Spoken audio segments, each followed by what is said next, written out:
I'm interested in your thoughts on, I don't know if you saw this in the news, or what the Russians announced is this Sarmat missile. I alluded to it earlier, but they launched what the Russians call this RS-28, and Putin has boasted that it goes far beyond what the West assumes it can. This is the most powerful missile in the world, he said on Tuesday.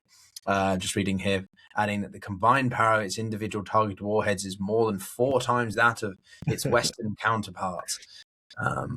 It's called Satan II in the West. This is the Intercontinental ICBM I was referencing. What's your take on this? Anything to worry about?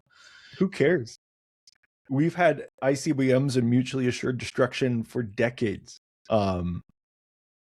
When my grandparents, maybe that's when my parents were my age, certainly the world could have been destroyed many times over by the weapons that existed. So what does adding more power to a nuclear weapon system add to that equation? It adds nothing. Because already, if Russia fires a nuke, I don't care how advanced the Sarmat is, if it's more advanced than anything we have in the United States, we're going to fire back and we're both going to be totally destroyed. And there's a reason, we never engaged in nuclear war, because all sides realized that was futile and stupid. The point of these, occasional releases by Russia, this isn't the first one. They've done this throughout the war. I mentioned earlier in the video, every time they feel desperate, they do another nuclear test. They reveal some new wonder weapon, which may or may not even exist. That is totally just an effort in propaganda to terrify people and remind them that Russia has nukes, basically, because they see that as their trump card.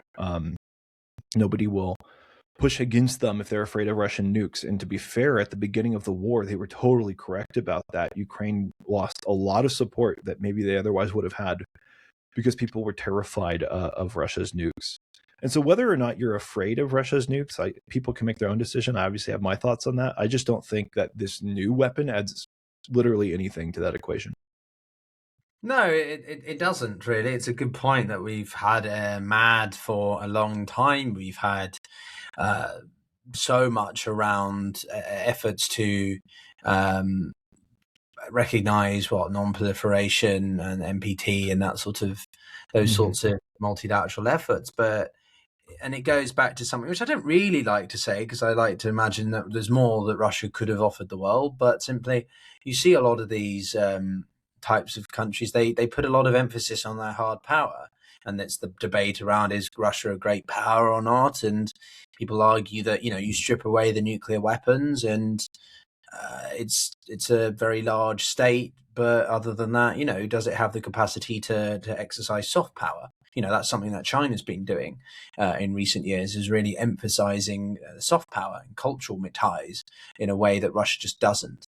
And there was a report, I think, in the BBC this morning I was reading about a Russian militia group that is going around harassing women, especially who are holding particular types of parties, or just what they consider to be disruptors.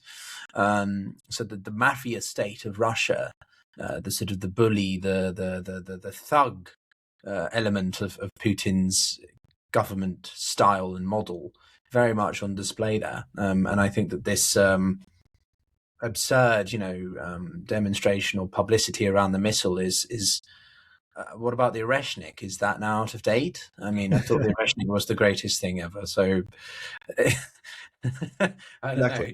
It seems to go anywhere with this, but